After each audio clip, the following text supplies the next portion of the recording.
Greetings all, Ferrari Man 601 here. We are at a very special moment in the history of Formula One. This weekend with the United States Grand Prix, it is very possible, very likely, that we will crown a five-time world champion. Most likely, for the 2018 season, that driver is going to be Lewis Hamilton, and this weekend with the United States Grand Prix, he can win that fifth world championship. It's got me thinking about the last time Formula One has crowned a five-time world champion. To find that, we have to go all the way back to 2002 and the French Grand Prix, where Michael Schumacher became the first driver since Juan Manuel Fangio to win 5 Formula One World Drivers' Championships. And this here is the car that enabled him to do it, the Ferrari F2002, here rendered in 1/18 scale by Mattel. Let's take a look at this very nice model, I must say, talk about the specs of the car, the history of it, and of course, reminisce a little bit about the Schumacher era. Ferrari F2002. Of course, this is the car fielded by Ferrari for the 2002 Formula One World Championship, driven by Michael Schumacher and Rubens Barrichello for the balance of the 2002 season. In terms of the car's history and technical specifications, the car designed by Ferrari by Ross Brawn and Rory Byrne, of course, for Formula One. Immediate predecessor is the F2001, and it would be succeeded by the F2003 GA for the 2003 season.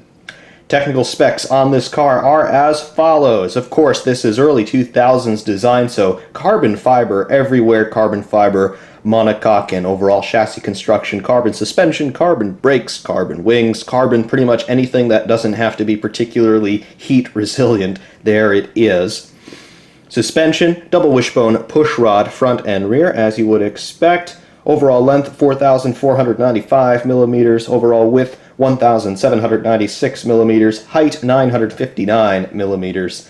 The engine in this car, it is the 3-liter V10. It's the Ferrari Type 051 in both A, B, and then later on toward the end of the season, and actually 2003, the 051C spec as well. It's a V10, 90-degree bank angle, 3 liters displacement, naturally aspirated, of course. Transmission, 7-speed sequential semi-automatic paddle-actuated box designed in-house by Ferrari. Overall horsepower numbers on this car, producing in the range of 820 to 900 horsepower at a 19,000 RPM red line there or thereabout. So yes, the height of the V10 era, lots of revs, lots of power, lots of big sound coming out of these cars. Overall weight on this car, 600 kilograms or 1,323 pounds. That was the formula weight in this era. Fuel provided by Shell. Lubricants also provided by Shell. As we mentioned, we've got carbon discs and carbon pads for our brakes there. Bridgestone tires sitting on 13-inch wheels by BBS. Yeah, this is the legend that is the Ferrari F2002. Why is it so legendary? Well, here's the competition history. Over the balance of 19 races in which it was entered, and yes, this car actually did see some service at the beginning of 2003 as well, it won 15 of those 19 races. It scored 28 total podium finishes, 11 pole positions, and 15 fastest laps. It's officially credited with 2 Constructors' Championships, 2002 and 2003, for its time in the 2003 season as well. Drivers' Championships, similarly, it is credited, technically speaking, with 2 of them, 2002 and 2003, both of which were won, of course, by Michael Schumacher.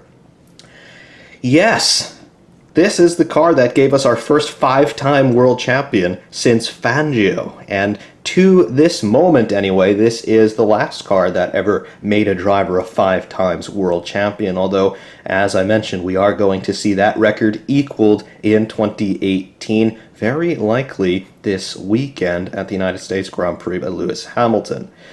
But here it is, the F2002. Let's take a little bit of a closer look at this absolutely wonderful car.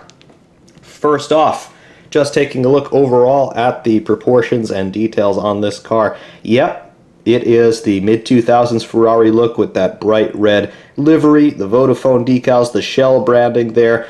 Yep, This is the car that a lot of you may remember from your days growing up watching Formula One. Michael Schumacher was dominant in this era of car, and of course Ferrari were dominant as well. I really do like this one in terms of the overall construction and details on it. This is from the Mattel Elite line, and this is a limited edition as well. This is one of 5,555 produced for the entire world. Of course, that is in commemoration of Schumacher's 5th World Championship. All fives there in the production run of this car. In any regard, let's take a look at the front end here. You can see the front wing detail here. This is where you start to see the big differences between the cars of yesteryear and the cars today. That front wing there, it's just a double main plane wing there. You've got that low first flap, and then you've got the secondary flap, and that's what's generating most of your downforce there. You see the slot gap here, just some decal work going on. It's not exactly separate elements there, just some trickery there to create the illusion of there being two different elements on that wing, but it works pretty well nonetheless. Very nicely done, of course, with the decals as well. Shell, Bridgestone, and Vodafone there on the main plane of the wing. Outboard wing elements there on the end plates, more Vodafone and Bridgestone branding, as you can see. Very simplistic by modern standards, but it was, of course, very effective back in its day. Here we can also see nice detail on the nose, as well as the FIA camera mount, and then, of course, we get into our front suspension double wishbone push rod there on the front end, as well as on the rear. Nice branding, though, on this car. The decals are very crisp, very sharp, maybe a little bit off-center, as far as I can tell, just a little bit. But it still looks very nice indeed, and certainly it's an accurate representation of what the car actually looked like in reality. Moving around the midsection of the front end, there are our suspension pickup points, and you can even see a little screw head fastener detail there around the front section of the monocoque. Very nice. Also, decent carbon texturing on the front suspension elements there on the wishbones, as well as on the push rods where they go into the chassis. I like that a lot. Certainly does create a nice effect overall on the front end. Nice pitot tubes and antenna aerials as well. Mattel, in their Elite line, they do a very nice job with details such as antennas and pitot tubes, so they definitely look very nice here. They are fragile, so do be careful with them if you do have this model, but the effect is very nice. They look very accurate in terms of detail to scale. Moving around the midsection of the front end now further, barge boards. Now, if you compare this to our look at the Ferrari F2005, you'll see that there are definitely some similarities here, but you don't see the little auxiliary barge board detail underneath the front suspension. Here we just have what later became the principal barge boards. Here they're the only barge boards on the car, but that serrated knife edge profile on the lower side of the leading edge of the barge board, that's still here on the F2002, and it definitely looks very nice. The decal work here with the red on white, that looks very nice as well. And also just an overall very nice shape on that barge board as well. And again, barge boards will be coming back into Formula One a little bit more prominently starting in 2019. So perhaps we could see some designs somewhat similar to these once again. Of course, on the monocoque itself, nice Ferrari shield logo there. And another look at those antennas. Quite nice. Moving toward the cockpit area, notice that we don't have a driver in this model, but we do in exchange get a very nicely detailed cockpit area. Of course there you can see the steering wheel with a track map of Manicourt emblazoned on it. This car is meant to represent the F2002 as it would have appeared at the French Grand Prix where Schumacher took that 5th World Championship. And just to reiterate how dominant this car was, the French Grand Prix was round 11 of 17. So Michael Schumacher cinched up the World Championship in round 11 of 17. That's how dominant a performance that was in 2002 from Ferrari. Taking a look at the other areas in the cockpit, you can see in here, steering wheel looks nice with some decals on it. Over here on the right-hand side of the bulkhead, you can see the FIA homologation sticker 2002. And, of course, all of the stewards signing off on it, saying that the car, yes, it's cleared to race. Very, very nice. Taking a look into the cockpit vertically, there are some nice seatbelt details in there. with appropriate branding on the seat belts. You can see the seat belts themselves, they are actual fabric. Photo etched buckle there in the center, that quick release fastener there, the driver could just pull that, and then all of the belt elements come undone so he could get out of the car in a hurry if he needed to do so. Back side of the steering wheel, you can see that we do have shift paddles in there, and we also have clutch paddles in there. Very nicely done by Mattel. Again, these Elite series of models, they do attempt to replicate some larger details in these cars, some that the run-of-the-mill spec of their models they might miss. So again, you do pay a little extra for these, but the extra detail I think is worth it. Other side of the cockpit now. Can we get in there to see anything else? Not really. There's not too much more to see in the cockpit there, but you can definitely see where they have put that extra expense into the production of this model with that detail there. Very, very cool. Also in this cockpit, the steering is operable. So there you go. And of course, you know, you could try and steer it this way. Again, it's not particularly easy to do, nor is it necessary, but it's a nice little detail to have nonetheless. Toward the rear section of the car now, the engine cover area, just a very nice, clean, downward slope down toward the rear wing area on this car. Very nice. Also on this car, you can see more fastener detail as you get in closer on the rear bodywork.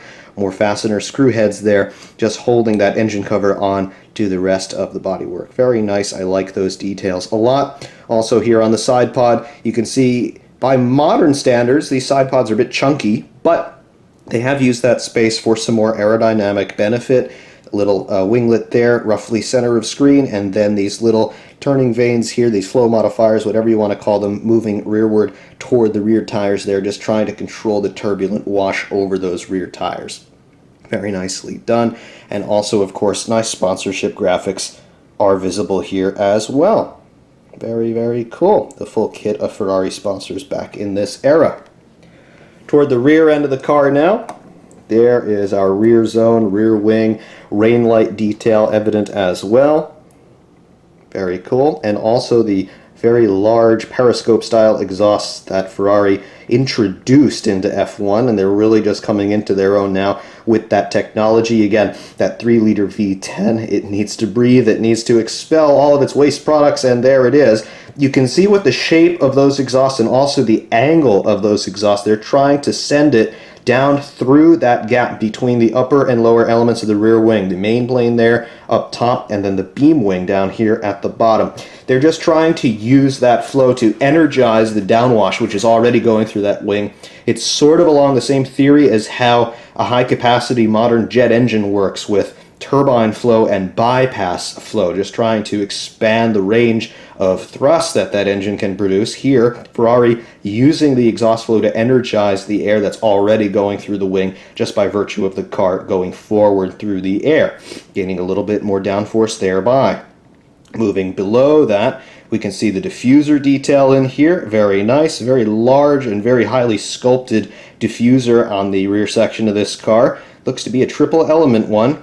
The outboard elements there coming in with the reference plane on the car. And then, of course, we have a large center tunnel as well, through which the starter would be put to start the engine as well. Very, very cool detail in there, and you can really see just where Ferrari's development budget was going in this era. Yep, aerodynamics always very important in Formula One, but this car was so dominant, and this is one of the reasons why. They just had absolutely brilliant design in this era, and again, that is all the brainchild of Ross Brawn and Rory Byrne. Very cool. Rear zone as well, we can see some decent detail from Mattel here. Nice carbon texturing as we saw in the front suspension. That's been duplicated here on the rear, as well as these gold stripes you can see. What that's doing is representing the peak temperature stickers that Ferrari would be putting on the suspension elements there. Again, things back here have the potential to get very hot. You, of course, have the engine exhaust here, which could actually hit the upper wishbones of the rear suspension. So they're just trying to record the peak temperatures experienced by these different elements so that they could see that they're within limits in terms of their material tolerances and material strengths here. Very important to make sure that you're not overheating the suspension components because, well, you could get a suspension failure at high speed and that is no fun. We have seen what can happen to an F1 car when a wheel comes off. Definitely not something you want to be doing too often. Also back here, nice detail on the wheels and tires, as we can see. A little bit of a speckled finish on the wheels there. Creates a bit of a metallic sheen to it. I like that. And of course the wheel nuts in there, and I do believe we can even see the tire valve stem there for adjusting tire pressures. There it is, roughly in the top of the wheel there. That is the tire valve stem. Very, very cool. And of course nice lettering as well on the sidewalls of the tire, and very nice tread block detail as well. Again, groove tires in this era, that came in 1998. They're still here in 2002. But, yep, very nice detail on the tires as well from Mattel, as you would expect from this upper echelon of their models. I really do like this model. It is, of course, one that I think if you're going to be collecting Formula One models, it's one that you have to have. Again, this is the last time to date, that might change in a few hours, but the last time to date that we have had a 5-time world champion in Formula One. And this is the car that did it. You do remember, if you saw the 2002 French Grand Prix, Schumacher crossing the line there, he's just throwing the car to the left and to the right in his ecstasy of having equaled Fangio. Yeah, that's a really cool picture, and yeah, this is the car that did it. Very, very, very nice. Of course, Formula One, it would continue roughly in the same scope of regulations for quite some time after 2002. 2005, of course, the last year for the V10s, and in terms of Ferrari design, the F2002 was a trendsetter. The F2001, immediately before this, it was still very much in the old style of Ferrari design dating back to about 1996, but the F2002, it did signal a departure from that Ferrari design that they had sort of entrenched themselves in from 1996 at the start of the V10 era, and, well, this was the departure from it. If you look at all the Ferrari Formula One cars from here in 2002 to 2008, they all do bear a family resemblance to this, the F2002. And simply the reason for that is the F2002 was such a dominant car. Let's just try to make improvements to it rather than throw the baby out with the bathwater, and that's exactly what they did. And of course, Ferrari would go on to win the World Championship again in 2003 and 2004. A little bit of a lean period for 05 and 06, but they were competitive in 06. They would win it again in 2007 and 2008, and that's the last time to date for a Ferrari Constructors' Championship. We definitely could do with another Ferrari Constructors' Championship.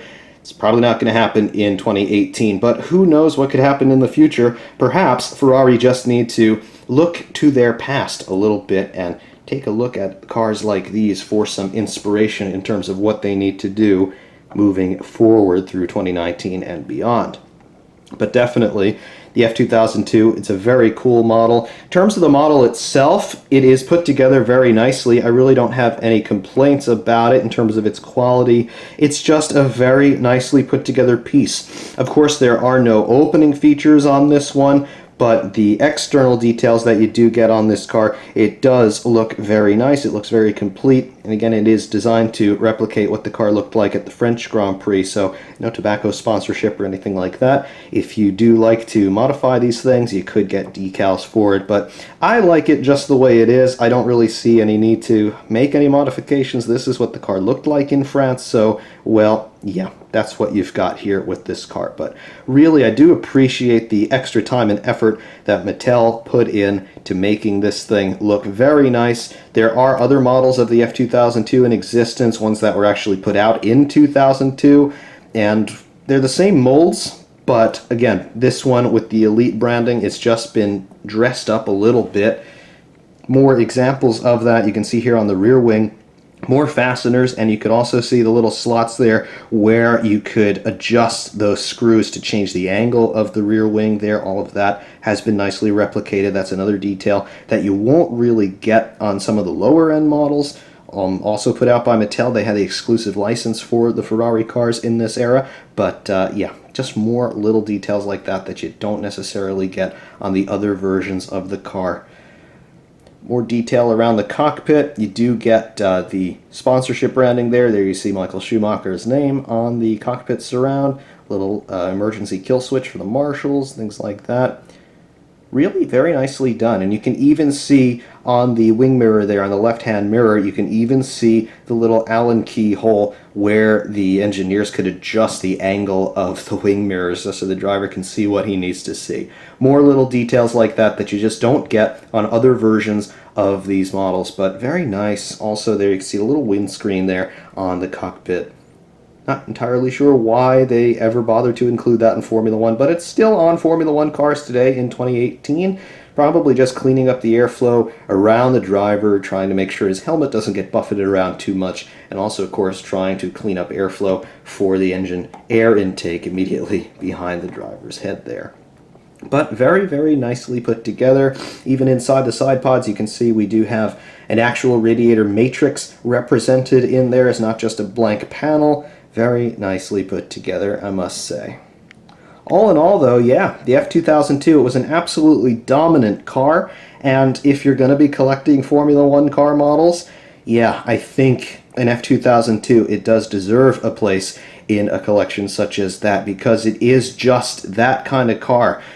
Again, the last time we had a 5-time world champion, all the way back in 2002, and 2018 we're going to see it again, but it does not happen very often. Michael Schumacher did it, but the last time it happened before that was Fangio back in the 50s. So when a driver becomes a 5-time world champion, it is a very rare day indeed, and whether or not you're particularly happy with who that 5-time champion is, it is something that is very historic, and I do guarantee that should Lewis Hamilton or Sebastian Vettel, the long shot that it is, when either one of those drivers becomes the 5-time world champion for 2018, you will remember where you were when it happened. So it is just one of those things, and to date, this is the last time that we've seen a driver become a 5-time Formula One world champion, and this is the car in which he did it. So I figured that this was an appropriate car to take a look at, given what's about to happen in the world of Formula One.